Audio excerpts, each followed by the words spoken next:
যদি আপনার মনে হয় যে গুগল শুধুমাত্র কোনো কিছু সার্চ দেওয়ার জন্য, তাহলে আপনি একটি ভুল ধারণার মধ্যে আছেন। গুগল এত বড় একটি কোম্পানি যা আপনি মনে করেও আপনার কল্পনার বাইরে। এটি শুধু আমরা সকলেই ধারণা করি যে গুগলে গিয়ে আমরা কোনো কিছু চাইলে সহজেই জানতে পারবো, কিন্তু আসলে তা না।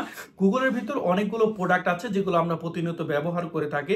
তার মধ্যে আছে ইউটিউব, ফেসবুক, আপনার মেটা, এগুলো যে আছে, জুম আছে, এগুলো আমরা আসলে ব্যবহার করে থাকি। এছাড়াও যে আমরা যে সকল মোবাইল ফোনগুলো ব্যবহার করে থাকি তার মধ্যে অনেক আপনার প্রোডাক্টগুলো, এগুলোর মধ্যে গুগলের প্রোডাক্টগুলো ইনস্টল করা থাকে।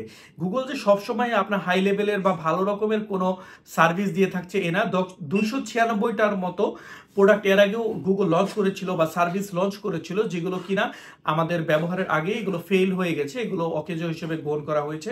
কিন্তু তারপর গুগল যে প্রোডাক্টগুলো লঞ্চ করছে তা প্রতিনিয়ত আমাদের জীবনের সাথে মিলে গেছে। এছাড়াও আমরা দেখা যায় গুগল ম্যাপ ও অন্যান্য জিনিসগুলো ব্যবহার করে আপনার বর্তমানে আমরা পৃথিবীতে অনেক কিছু জানতে পারছি। তো এই হলো গিয়ে গুগলের বিভিন্ন ধরনের সার্ভিস। তো গুগল সম্পর্কে আরো বিস্তারিত তথ্য জানতে আমাদের চোখে রাখুন।